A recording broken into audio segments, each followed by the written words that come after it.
La semana pasada hablábamos de la importancia de saber qué es la iglesia, y de una manera resumida podemos decir que la iglesia es una institución formada por Cristo, que forman parte de ella o que se forma a través de todo creyente nacido de nuevo, de todo tiempo y de toda época. Ahí está a mi espalda, trae un pescadito, un ixoyé. Esa es la otra portada. Entonces, si ves esa portada o es el mismo libro y te va a servir mucho. Hoy vamos a ver lo que es la primera época de la iglesia. La iglesia la suelen dividir, las épocas de la iglesia la suelen dividir en 6 épocas o hasta en 7 épocas. Hay quienes la dividen hasta en 8 épocas, ¿verdad? Vamos a ver la primera parte de la iglesia, que es del año 33 al año 100 después de Cristo, obviamente. Y a este periodo se le conoce como la iglesia apostólica. ¿Cómo se le llama a este periodo? La iglesia apostólica. ¿Por qué creen que lleva por nombre la iglesia apostólica? Porque es la iglesia donde hay esta actividad de los apóstoles, de los 12 apóstoles del Cordero. ¿Okay? ¿Cuál es el ministerio de los apóstoles, de los 12 apóstoles del Cordero? Era impartir doctrina, básicamente. Vas a ver en el libro de Hechos y en algunas menciones de las cartas de Pablo la frase, la doctrina de los apóstoles y los profetas. Algunos listos de este tiempo agarran ese versículo para decir pues que hay apóstoles y que hay profetas y que hay una doctrina detrás de ello. Y yo soy de la idea o de la línea de que los 5 ministerios siguen activos, claro que siguen activos. Sin embargo, se le ha dado muy mal uso en el tiempo reciente, de los 2000 para acá, a el concepto de apóstol y profeta. En la iglesia moderna se le da un sentido como si fuera un grado de jerarquía o de mando, y tenemos que recordar que los 5 ministerios, en el plan que Cristo forma, dice: el que quiera ser el más grande entre ustedes debe de ser el siervo de todos. Así que entre más alto se nombre alguna persona, se quiera poner estos nombres de apóstol, de profeta, de entrada los 5 ministerios son igual de importantes. No hay uno que sea más importante que otro, simplemente tienen diferente rol, diferente enfoque, pero los 5 son necesarios. En el reino no hay puestos, no hay huesos, ¿verdad? No es la política ni nada de esto. Y aunque hay gente a la que Dios le concede más responsabilidad que a otros, precisamente esa es la palabra clave, es más responsabilidad, no es más renombre, no es más glamour, ni que tenga más autoridad. Cada quien tiene autoridad sobre lo que Dios lo pone, pero es un rango de responsabilidad. Pero básicamente la iglesia apostólica data del año 33 al año 100, porque es el cálculo de los años en los que se cree, según la historia, que fallece el último de los 12 apóstoles del Cordero, que fue Juan. Juan fue el que duró más de los 12, en parte porque era el más joven cuando comenzó a seguir a Jesús, pero también porque Jesús, en su gracia, en su soberanía, lo deja vivo para mostrarle a él en el año 90 el libro de Apocalipsis, y lo deja vivo aunque él fue intentado de martirizar, ¿verdad? Dios lo salva de haber sido quemado por aceite, pero los demás apóstoles pues mueren básicamente en la persecución. Ahora te voy a decir los periodos que están dentro de la iglesia apostólica. Según el libro que tenemos de la iglesia cristiana son 3 periodos, pero yo te voy a hablar, más que de periodos, te voy a hablar de eventos importantes que suceden dentro de la iglesia apostólica. ¿Qué libros tenemos en la Biblia para ver acerca de la vida de esta iglesia? Tenemos el libro de Hechos y las epístolas. Sin embargo, las epístolas no son de carácter narrativo histórico, así que lo que nos deja ver las epístolas es un poquito más la doctrina o la enseñanza de la primera iglesia. Pero el libro de los Hechos nos deja ver la historia desde el año 33 aproximadamente al año 60-65. Es lo que está registrado en el libro de los Hechos. ¿Quién escribió Hechos? El apóstol, no fue apóstol, el discípulo Lucas, ¿verdad? Y Lucas escribe Hechos de hecho escribe un solo tratado en 2 partes, que es el Evangelio de Lucas y el libro de Hechos. ¿Ok?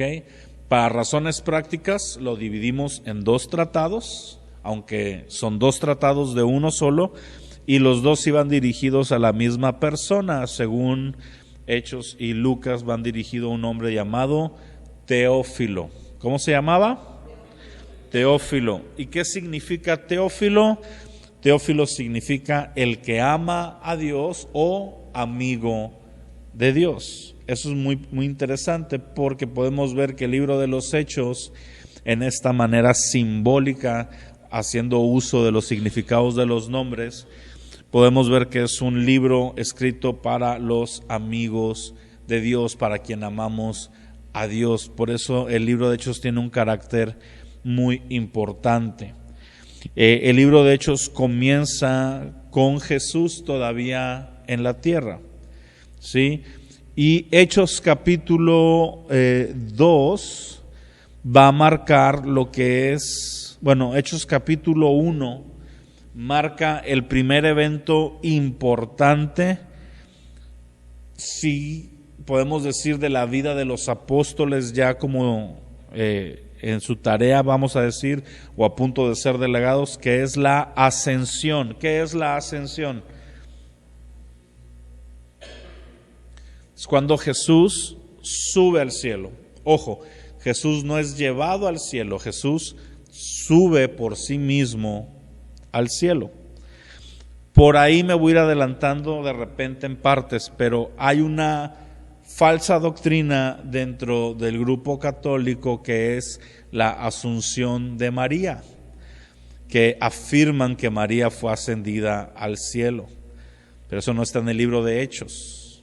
Si ese hecho hubiera ocurrido, te aseguro que no sería solo tradición oral, es un evento. Si está registrado la ascensión, si queremos usar ese término, de Elías y de Enoc, que básicamente no figuran en esta parte de la historia de la iglesia, pero está registrado que ellos fueron llevados por Dios, estaría registrado que la Virgen María fue llevada. Desde ahí el nombramiento ya está mal. Acuérdense que no es la Virgen María, es María. ¿Por qué es María? Porque fue virgen mientras fue el nacimiento de Jesús, pero posterior a Jesús hubo más hijos, tuvo vida marital con José. Ese lema que oímos de la Iglesia Católica donde dice María siempre virgen, ¿verdad? Es falso. Y entonces el primer evento importante es la ascensión de Cristo. ¿Por qué es importante? Simple y sencillamente porque digamos que es el cierre oficial ya del capítulo de Emanuel, de Dios con nosotros, ¿sí? Jesús estuvo con nosotros desde que nació, 30 años no figuró, no hizo nada sobresaliente, no tenemos mucho registro de eso. cualquier registro que tú veas de los primeros años de Jesús son libros mayormente apócrifos. ¿Qué significa apócrifo? Vamos a oír mucho ese término, sobre todo hablando de la historia de la iglesia. Un libro apócrifo significa que es un libro falso, ¿ok? Falso no de que no exista, sino falso en su contenido, ¿ok? Y hay otro forma de llamarle a los libros. Por ejemplo, los libros Macabeos, ¿es un libro apócrifo, primera y segunda de Macabeos? Ok, está en la Biblia católica. No es un libro apócrifo. A esos libros se les da el carácter de deuterocanónicos. ¿Qué significa esto? Que son reales, son historia, mas no llegan a tener el grado de inspiración divina y por eso no están en el canon bíblico.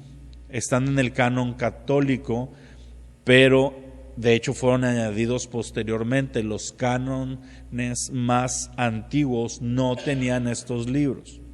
¿Ok? Todo eso lo vamos a ir viendo conforme avanzamos en la historia de la iglesia.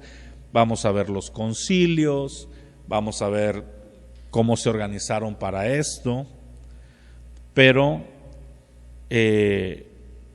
si tú ves algún libro que te hable de Cristo fuera de los evangelios, no es un libro que podamos tomar. Por ahí estuvo mucho de moda cuando yo tenía como 20 años, de haber sido por ahí del 2004, 2005, 2006, salió un reportaje o un documental de National Geographic que se llamaba El Evangelio de Judas y situó mundialmente de moda, digamos, en el ojo del público el Evangelio de Judas. El Evangelio de Judas es muy viejo, ¿verdad? Es un libro apócrifo, pero agarró modita ahí y a la par acababa de salir un libro de ficción o una novela por un cuate que se llama Dan Brown, que se llamó El Código Da Vinci.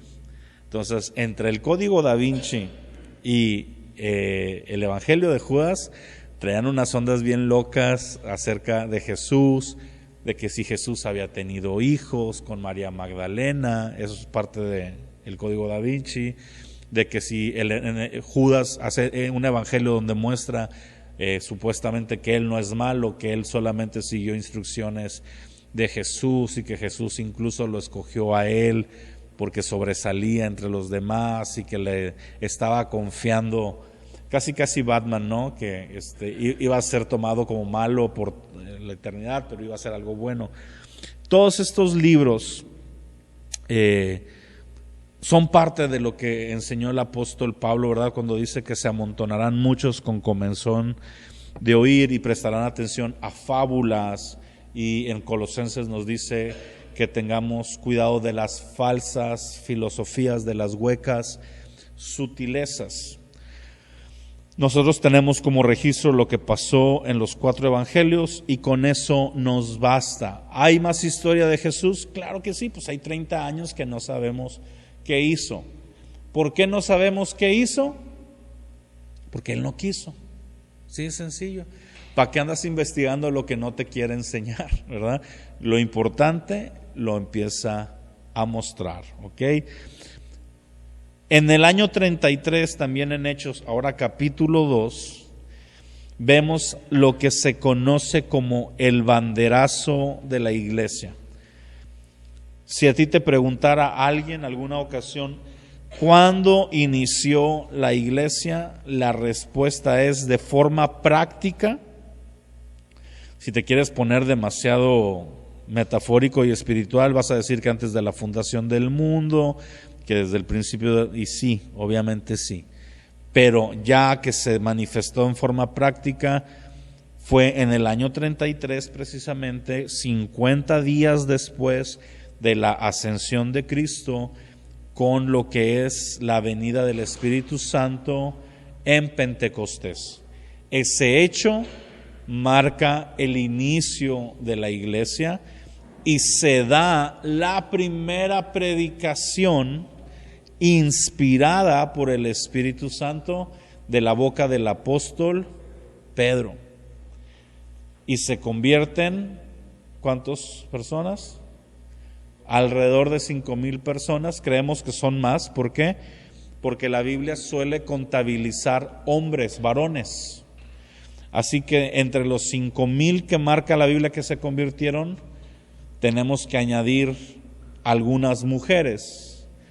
Niños no son contabilizados ahí, porque lo que se contabilizó fueron los que se bautizaron, y sabemos que no se bautizaban niños.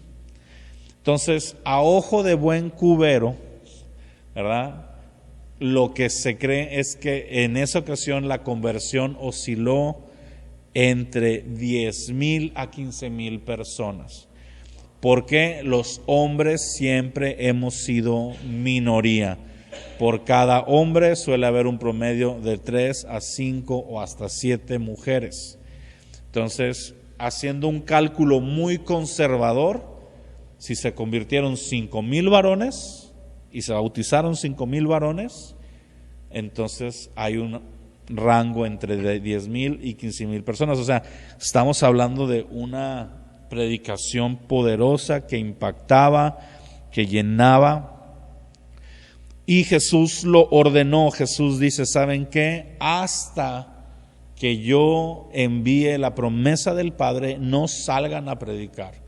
Deja una instrucción en Mateo 28:18, que es la que le da pues fuerza a la iglesia, y es: vayan y prediquen el evangelio, vayan y prediquen a todo el mundo, enseñándole todas las cosas que les he enviado. Vayan y hagan discípulos, bautícenlos en el nombre del Padre, del Hijo y del Espíritu Santo. Pero no se vayan a ir hasta que venga sobre ustedes la promesa del Padre, hasta que reciban poder de lo alto. Eso se cumple en Hechos capítulo 2, donde podemos ver también un paralelismo a la inversa de la Torre de Babel. En la Torre de Babel había un solo lenguaje y Dios confundió para que hubiera muchas lenguas, para impedir que avanzara la obra del hombre. En Hechos capítulo 2 es un solo mensaje, que es el reino de los cielos, y vienen lenguas repartidas como de fuego y vienen sobre ellos. Importante remarcar este hecho histórico, y lo vamos a ver cuando lleguemos a doctrinas de la iglesia.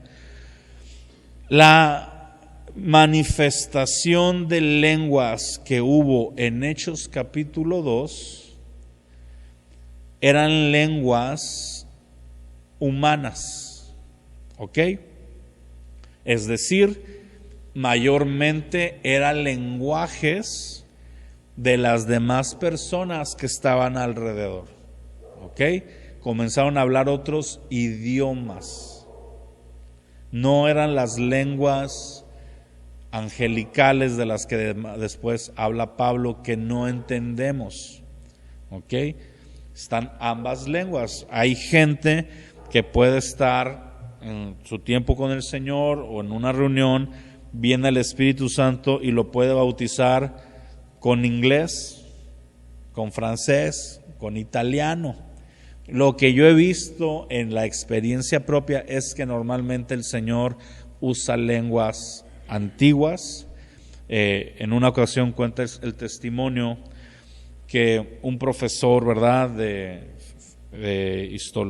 historia y filosofía y letras fue invitado a una reunión, y cuando fue invitado a la reunión, el Espíritu Santo llegó, se manifestó, y empezó lo que la gente del mundo o la gente conservadora le llama el desorden. Comenzó la gente a hablar en lenguas, y de repente, ¿verdad?, el que lo llevó estaba apenado porque dijo: chincher, o sea, es como que una persona muy estudiosa, catedrática, y está viéndonos hacer esto y va a pensar que estamos locos. Y dice que de repente esta persona se quedó muy, muy seria, ¿verdad? Dijo, ya la regamos, ya no va a volver a venir.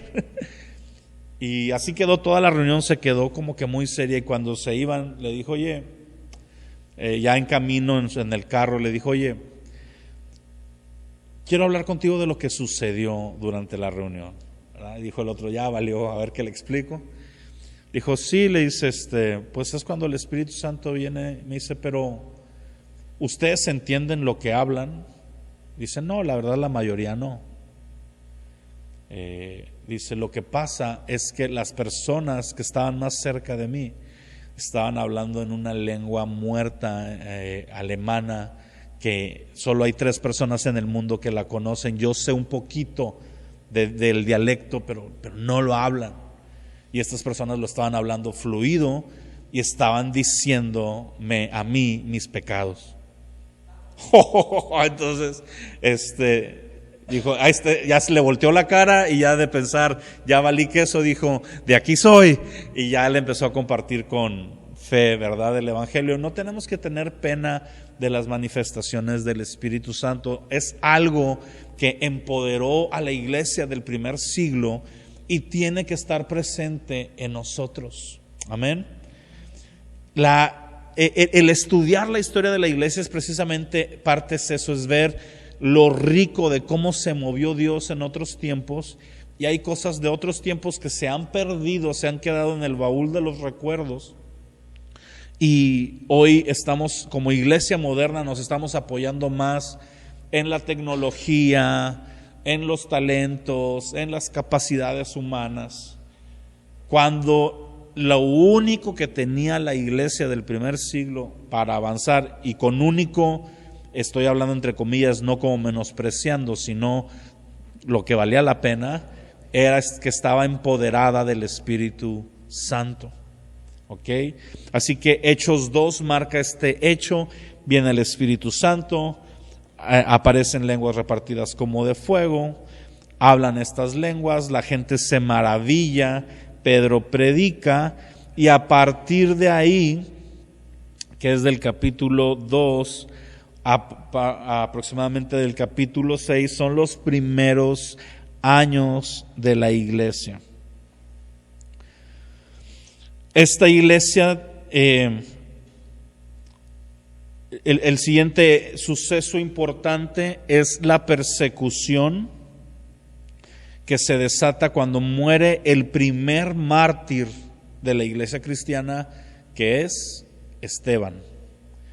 ¿Quién fue Esteban? Esteban fue un joven que dice la palabra que los apóstoles se reúnen para tomar decisiones. Desde ahí puedes empezar a ver lo que te decía la semana pasada. Nunca es un solo hombre en la iglesia tomando la decisión. Siempre era un grupo de personas.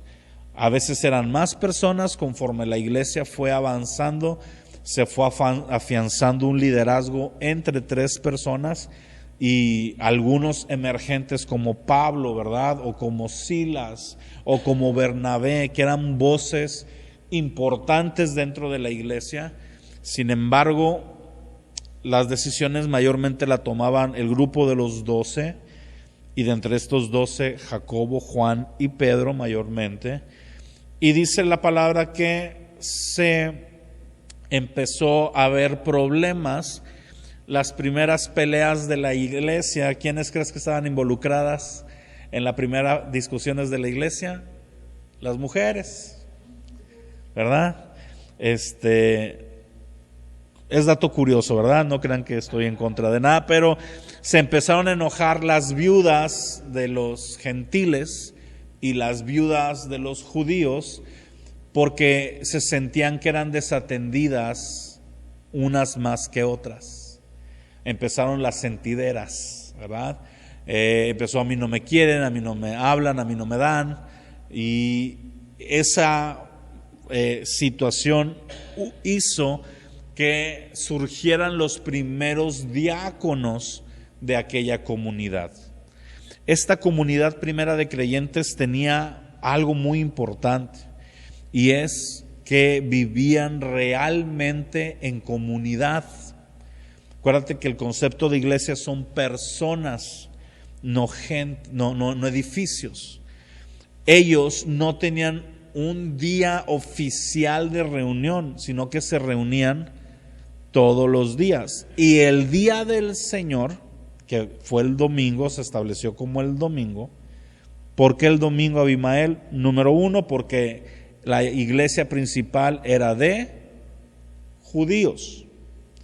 La primera parte de la iglesia eran judíos y uno que otro judío prosélito.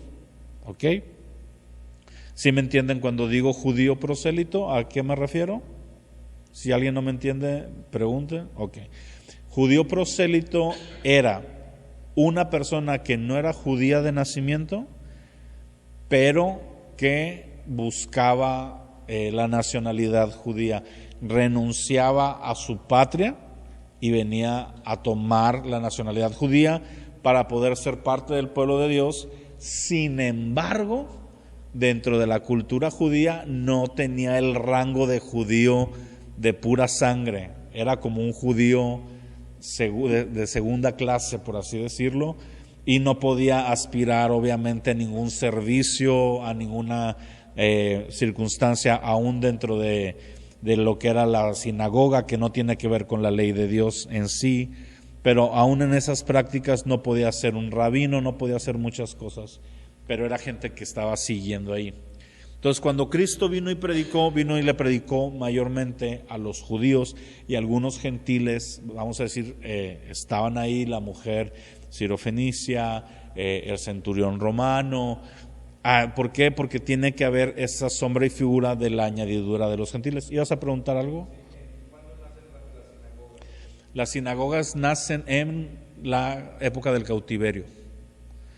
En esa época del cautiverio nace el concepto de sinagoga porque no tenían dónde reunirse, entonces buscaron en el cautiverio establecer puntos de reunión y ahí se reunían. Establecieron también dentro de aquellos años a los que iban a figurar como maestros de la ley, y nació también lo que son los fariseos y los saduceos, nacen también en ese periodo, y nace el concepto de rabino o de rabí. Todo eso se forma en medio de el cautiverio y los 400 años de silencio, pero mayormente en el cautiverio, es decir, cuando Esdras y Nehemías y ellos vienen de regreso, ya existe ese concepto entre ellos. ¿Okay?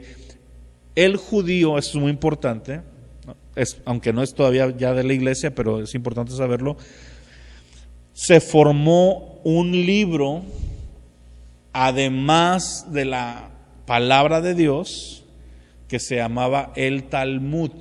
¿Cómo se llamaba? Talmud. Y ese libro, el Talmud, era un libro de tradiciones judías, donde instauraron esos principios de la sinagoga, de los rabís, de los saduceos, de los fariseos, y empezaron a añadir a los mandamientos de Dios conceptos de ellos, conceptos tales como el día del reposo no se debe de trabajar. Todos sabemos eso, ¿verdad? Y no faltó el judío que se preguntó, ¿a partir de cuándo es trabajo? Ajá. ¿De qué horario? Pero sobre todo, ¿a partir de qué grado de esfuerzo físico? ¿Verdad? Y empezaron a hacer, no, bueno, pues si te esfuerzas de tal manera, cuenta como trabajo. Y empezaron incluso a hacer sandalias que llevaban diferentes números de clavos que las sandalias de entre semana, porque los clavos hacía que pesaran más, y entonces era un esfuerzo levantarlas con sus pies. A ese punto de religiosismo llegaron. Tú y yo los vemos y decimos, pobres religiosos. Oye, Julián, abre tantito esta pata de la mesa porque yo la veo como chueca, nada más que no sé si esté chueca. Ándale, sí estaba. Entonces en cualquier momento se iba a caer esa mesa. Y desde hace rato me está dando cosa. Tú y yo los vemos y decimos, qué bárbaros, qué religiosos. pero nació de un corazón correcto. Nació de la intención de no regarla otra vez en cuanto a la palabra, porque la razón por la que fueron llevados en cautiverio, ¿cuál fue? Quebrantar la palabra. Y entonces dijeron, ok, vamos a echarle todas las ganas del mundo para ya no volverla a regar así. Si antes nos valía los años sabáticos y el tiempo que tenemos que dejar descansar, y nos valía la ley, y nos valía los lugares altos, y teníamos ídolos, de ahora en adelante no vamos a tener otros ídolos, nos vamos a volver bien fieles a Jehová, vamos a abrazar la ley a rajatabla. Y entonces tuvimos el otro extremo, ¿ok? Y Jesús viene y dice, ¿saben qué? No era necesario dejar de hacer esto, cumplir la ley, pero olvidaron lo más importante, que era el corazón. Y Jesús viene a traer esta restauración, y por eso el judío de la época de Jesús no recibió mayormente a Jesús, ¿verdad? ¿Por qué? Porque si el problema había sido que antes eran idólatras de cualquier ser, ahora decían, no, este viene y nos quiere hacer que dejemos de adorar a Jehová. Entonces, no nos vaya a pasar lo mismo. Ok, ocurre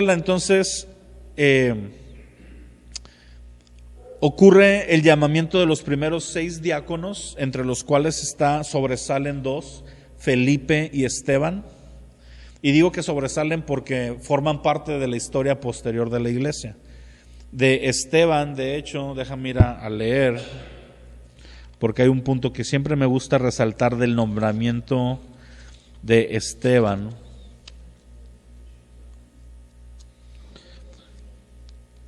Esteban 6 dice, elección de 7 diáconos, y vamos a ver desde el versículo 1 para que veas lo que te decía. En aquellos días, como crecieron el número de los discípulos, hubo murmuración de los griegos, de los gentiles o de los prosélitos, contra los hebreos, de que las viudas de aquellos eran desatendidas de la distribución diaria.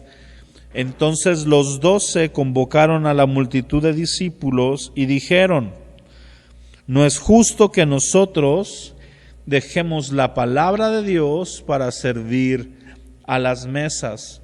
Busquen pues, hermanos, de entre ustedes a 7 varones de buen testimonio, llenos del Espíritu Santo y de sabiduría, a quienes encarguemos este trabajo. Número 1, ¿cuál era el trabajo que iban a hacer ellos? Meseros. Eran meseros. No eran maestros de niños, no eran maestros de instituto bíblico, no eran ancianos, no eran fundadores de misiones, eran meseros. ¿Cuál era su trabajo? Servir las mesas. No iban a estar predicando mientras servían las mesas, no iban a estar orando por las viudas no, era servirle las mesas, punto. Ahora, para ese trabajo que pudiera parecer muy elemental, los apóstoles pusieron una serie de requisitos que me atrevo a decir hoy en día muchos de los líderes en muchas iglesias locales ni siquiera cumplen con estos. ¿Sí me entiendes? Que son los básicos. Ya no me estoy metiendo en lo que Pablo le enseña a Timoteo acerca de los ancianos y los diáconos. Estos solos. Ahora, mandan que sean de este tipo, y dice, versículo 4, y nosotros persistiremos en la oración y en el ministerio de la palabra. ¿Cuál es el trabajo, digamos, de este ministerio apostólico que tenían y que encierra también el liderazgo de una iglesia? El trabajo es que permanezcan en oración y en la palabra. La palabra en 2 sentidos. La palabra en predicar la palabra y la palabra en meditar en la palabra. Ese es el trabajo de cualquier ministerio pastoral. Acuérdate que los 12 apóstoles estaban haciendo una obra pastoral, estaban pastoreando a la iglesia. ¿Cuál es el trabajo de un pastor? La oración y la palabra, ¿verdad? Yo ya les he dicho, lo vimos hace poquito en algún otro estudio, el trabajo del pastor no es andar visitando hermanos en su casa. El trabajo del pastor no es andar haciendo obras de talacha en la iglesia. Si se requiere y no hay quien lo haga, claro que le debemos de entrar, no me malentiendas. Pero el trabajo que Dios le pide cuentas a un pastor, no le pide a ver cuánto liderazgo tienes, a cuántas reuniones de gobierno te invitan para conocer tu influencia en la ciudad. No, le va a preguntar cuánto oraste y cuánto dedicaste a la palabra, a enseñarla y a estudiarla. ¿Okay? Pero hay otro grupo de creyentes que son parte de la misma iglesia, que están encargados del servicio. Aquí comenzamos a ver el principio de delegar. Di conmigo, delegar. ¿Qué es delegar? Es decir, ok, para que yo, apóstol Pedro, el apóstol Juan, el apóstol Tomás, ¿verdad? Que no pierda la fe Tomás, ¿verdad? Que estemos haciendo lo que tenemos que estar haciendo, necesitamos del resto de ustedes que se pongan a servir. Y no pusieron a todos a servir, pusieron a 7. ¿Ok? Y esos 7 tenían ciertas características. Ahora, fíjate lo que dice en el versículo 5. Agradó la propuesta a toda la multitud y eligieron a Esteban, varón lleno de fe y del Espíritu Santo, a Felipe, a Prócoro, a Nicanor, a Timón, a Parmenas y a Nicolás, prosélito de Antioquía. Wow. ¿Sí ves la diferencia entre Esteban y los demás? ¿Sí? De Esteban dice, estaba lleno de fe y del Espíritu Santo. Y también escogieron a fulano, mengano y sultano, ¿verdad? Es como cuando la mamá dice, yo no tengo favoritos, está mi campeón y tú, ¿verdad? O sea, que remarca que hay uno, ¿verdad? Que yo no tengo favorita, está mi vida entera con patas y pues también tú, que ahí andas, ¿verdad? No, aquí es más o menos parecido eso. No es que los demás no fueran importantes, nada más quiere resaltar la capacidad que tenía Esteban. Y Esteban servía en la iglesia, en las mesas, y en su tiempo libre predicaba la palabra. ¿Por qué? Porque aunque los que tenían el ministerio oficial de colocar las bases de doctrina y fundamentos eran los apóstoles, todo cristiano tiene la tarea de ir a predicar la palabra. Tú no necesitas que te unjamos con aceite aquí enfrente, te impongamos manos, te arrodilles, saquemos una espada y te hagamos así 3 veces para que puedas ir a predicar. Tú predícale a todos los que quieras, a todos cuantos veas. ¿Sí me entiendes? Una cosa es el servicio congregacional. A lo mejor en ese momento uno tienes una autoridad de maestro y andas sirviendo, andas acomodando sillas, ayudando en el sonido, ayudando en esto. Pero en tu tiempo libre, tú tienes que predicar la palabra. Y Esteban era de esa manera, servía en la iglesia y luego fuera predicaba la palabra, ¿verdad? Y en ese predicar la palabra, la gente lo toma y lo apedrean, ¿verdad? Por su predicación. Es una predicación muy fuerte, ¿verdad? Incluso él los confronta diciéndole, ustedes siempre están resistiendo al Espíritu Santo, ¿verdad? Y ustedes mataron al autor de la vida y se avienta unos mensaje increíble que después puedes tú leer, y muere apedreado, ¿verdad? Es el primer mártir de la iglesia. Y entra este concepto también que muchas veces tenemos de desaprovechar, ¿verdad? Hay quienes pudieran decir, Dios desaprovechó a Esteban porque siendo el tipo de hombre que era, lo dejó morir. Pero no, la vida de un mártir tiene mucho sentido delante de Dios. Y cuando muere Esteban, ¿quién crees que está presente ahí en primera fila presenciando la muerte de Esteban? Un hombre llamado Saulo de Tarso, que si conoces la historia, que sé que la conoces, va a cambiar su nombre en el apóstol Pablo.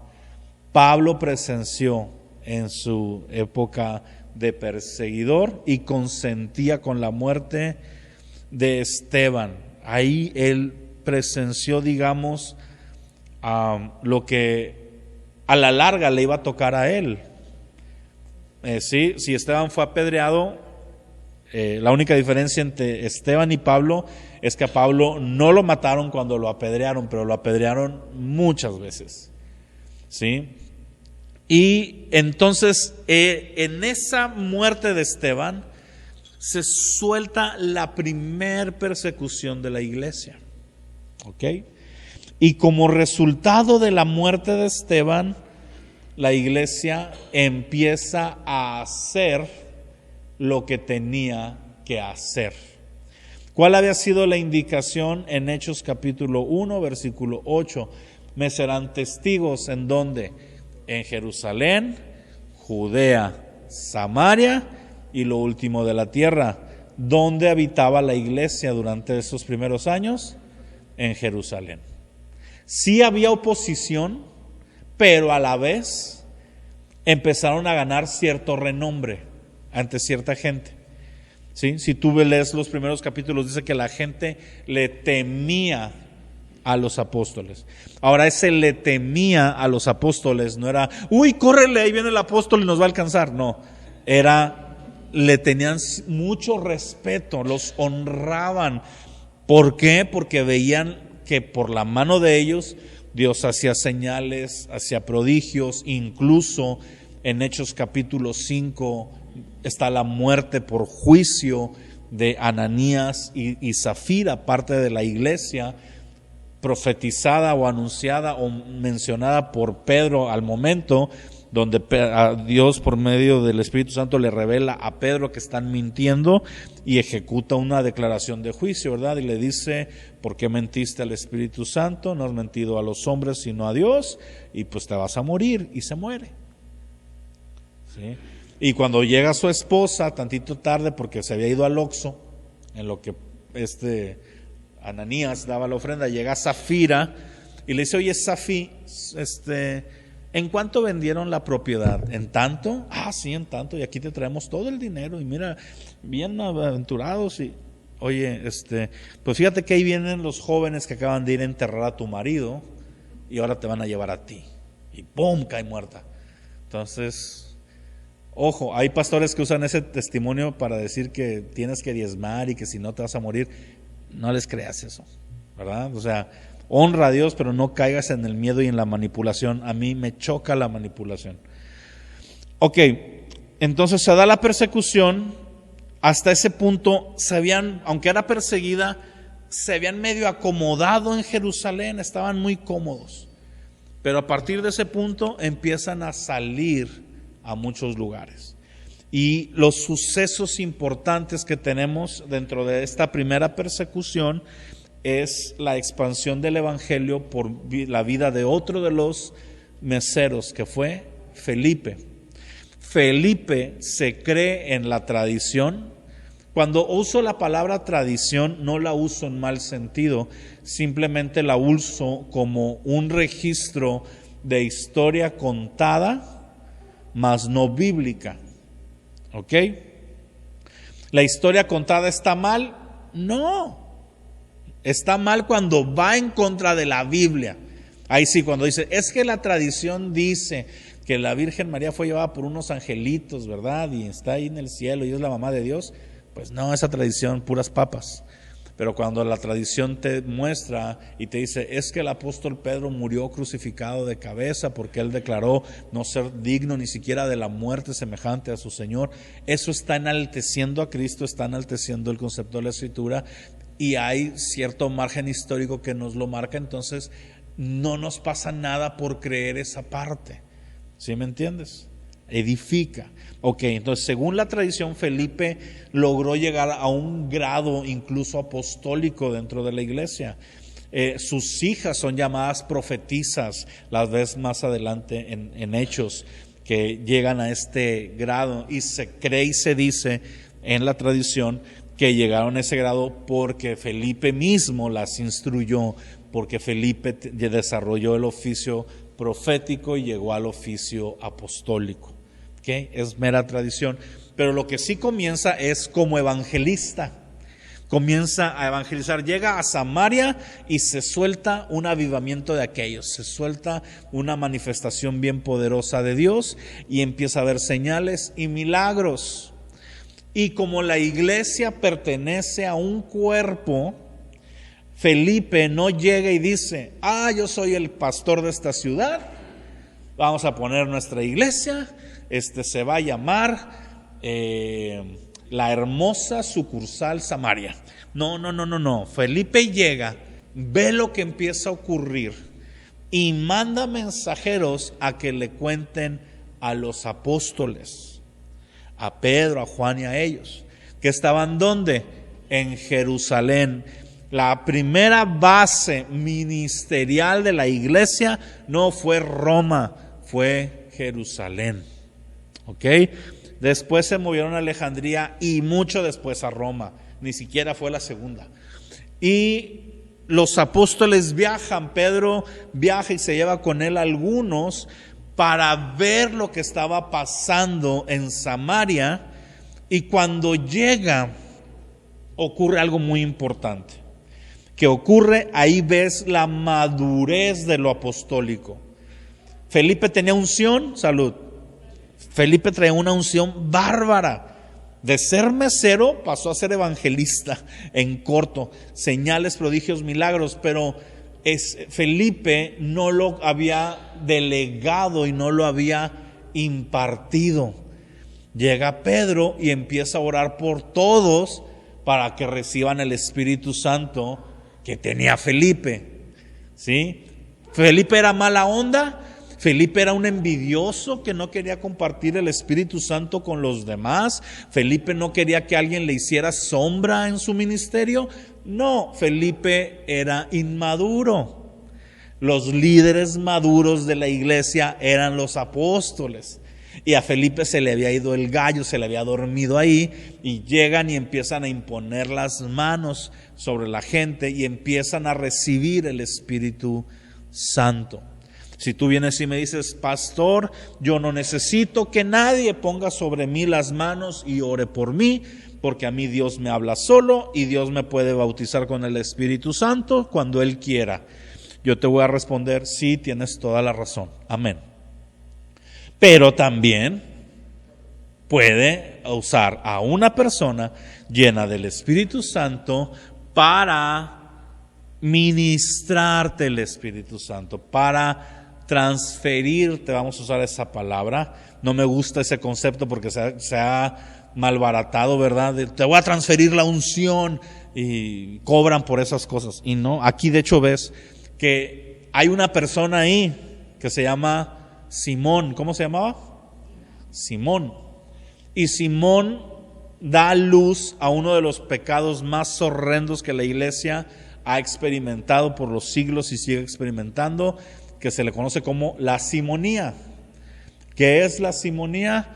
El querer ganar los dones de Dios con dinero. Simón ve que Pedro toca a la gente y recibe el Espíritu Santo, y va y dice, hey, dame a mí este don, te doy una lana para que me des este poder, y a los que yo toque también sean llenos del Espíritu Santo. ¿Sí? Y ese es el pecado de la simonía. ¿Qué le contesta Pedro? Tu dinero perezca contigo. O sea, En pocas palabras, agarra tu dinero y vete muy lejos. ¿Sí? Se ofende Pedro y le dice, porque has querido comprar el don de Dios con dinero.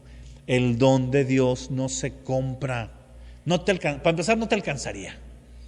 Si estuviera en venta, no te alcanzaría. ¿Tú crees que podemos llegar con el Señor? Mira, aquí tenemos 5,000 pesos. ¿Cuánto de tu Espíritu Santo me alcanza? ¿Cómo para qué me alcanza? ¿Para gripas?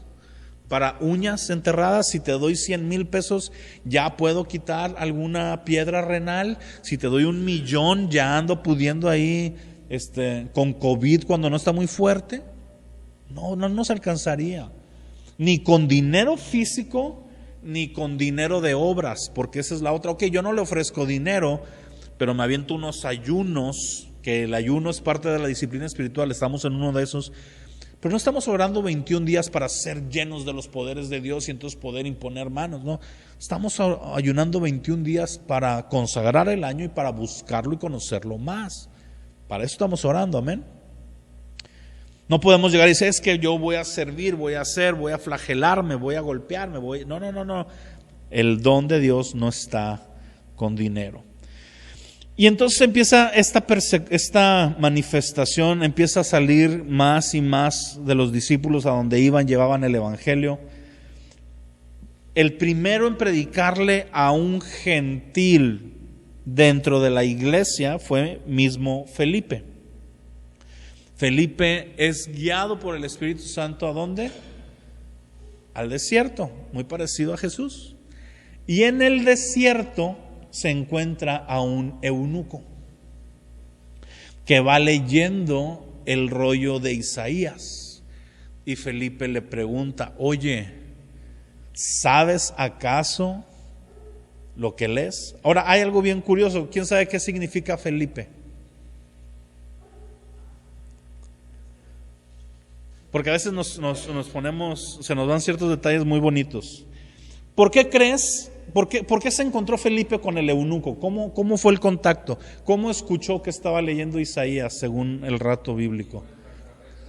Iba en un carruaje, en una carreta, y se acercó a la carreta. Ahora, ¿por qué se acercó Felipe a la carreta?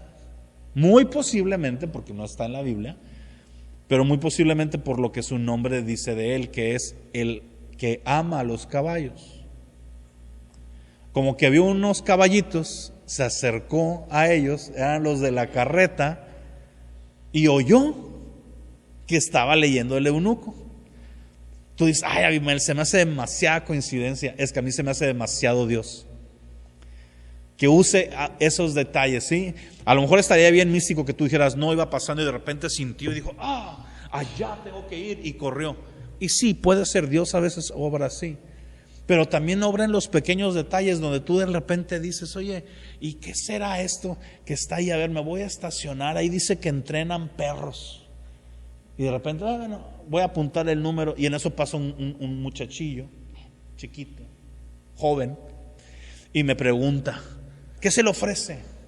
Pero no, pues ando buscando al que entrena perros. Ese soy yo, ¿verdad? Chapulín Colorado. Y dije, ok, no es que tengo un perro, ¿verdad? Y yo no pensaba gastar en ese día nada en mi perro. Pero me insistió, me hizo ahí labor de buena venta. Dije, ok, pues vente. Me dijo, te dejo la mitad ahorita y la mitad cuando acabes. Ya no tiene esa promoción, ya no se aprovechen. Y me lo llevé a la casa y ahí hubo un contacto, y meses después hubo ya el hecho de que supimos que estábamos en el Señor y se injertó a la iglesia poco a poco, y todo por medio de un perro. ¿Sí me entiendes? Hay pequeñas coincidencias así. Felipe para mí juega parte de eso. Te digo, la Biblia nos relata simplemente que llegó y lo oyó, pero los historiadores dicen que muy posiblemente era porque los caballos que tenía este eunuco, al ser un eunuco de la reina, pues no era cualquier caballito chafa, era un caballo de percha hermosa, y se acercó y ahí escucha.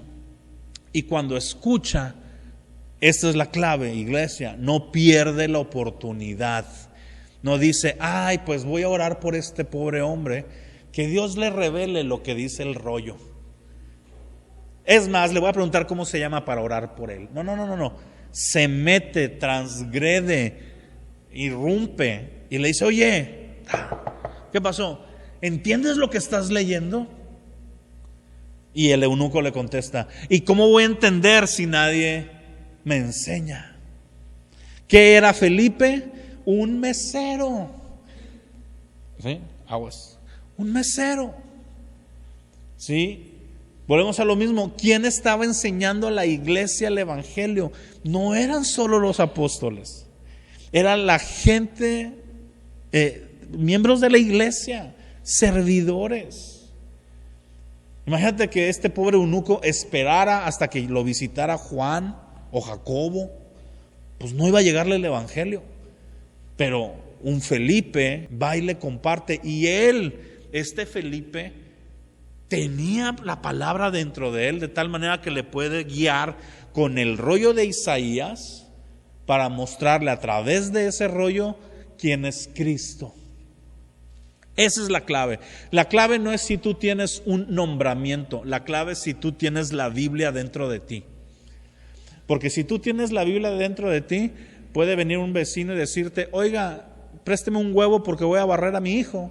Y ahí te le metes con el evangelio. No, mire, mejor le rompo el huevo en la cabeza a usted porque eso es brujería. Déjeme, mejor voy y oro por él. Fíjese que Jesús vino a dar la libertad a los cautivos, vista a los ciegos. Y usted está ciego en este momento y necesita a Jesús. Y ya le predicaste el evangelio. Ya si te corre, si te cree, si no te cree, ya es otra cosa. Pero cuando la gente tiene hambre de Dios, necesita gente que venga y le hable. Y esa fue la labor de la primera iglesia. Entonces viene y le comparte el evangelio y llega el momento donde dice, oye, vamos pasando por un charco de agua. ¿Qué impide que me bautice? Y le dice Felipe, si quieres, espérate a que en la iglesia hagamos bautismos. Hacemos uno cada año. Y fíjate, te inscribes, tomas la clase, compras la playera que dice he decidido seguir a Cristo, bautismos 2024, y entonces te bautizamos. ¿Cómo ves? ¿Aguantas vara o no, eunuco? ¿Verdad que no? ¿Cuántas clases de Biblia había tomado el eunuco? Nada más lo que le había hablado Felipe. ¿Cuánto tiempo llevaba el eunuco mostrando ante la Sagrada Madre Iglesia su testimonio de fe? Nada. Y ahí se bautiza. Y no me digas que ese bautismo no cuenta, porque está en la Biblia. Si está ahí es porque cuenta. ¿Cuánta gente había? 2. ¿Es que el bautismo es delante de muchos testigos? Sí, mayormente sí puedes, sí. Pero si nada más estás tú y otra persona, bien puedes. Si hay agua, bien puedes. Si hay un corazón dispuesto, bien puedes. Este eunuco, ¿cuándo fue salvo? ¿Cuando se bautizó? No. ¿Cuándo creyó? ¿En qué momento creyó? No sabemos. Nada más sabemos que le empezaron a explicar y de repente dijo, ya quiero bautizarme. O sea, ya soy salvo. No le tocaron el piano, no hizo confesión de fe, no pasó a un encuentro, a un reencuentro, a un tetaencuentro. No. Creyó y pum. Y entonces Felipe sale de las aguas y es arrebatado por el Espíritu Santo y transportado a otra región llamada Azoto, y ahí predicaba el evangelio. Y después de esto vamos a ver la próxima clase, el próximo hecho importante de la iglesia apostólica, que va a ser la conversión de Saulo.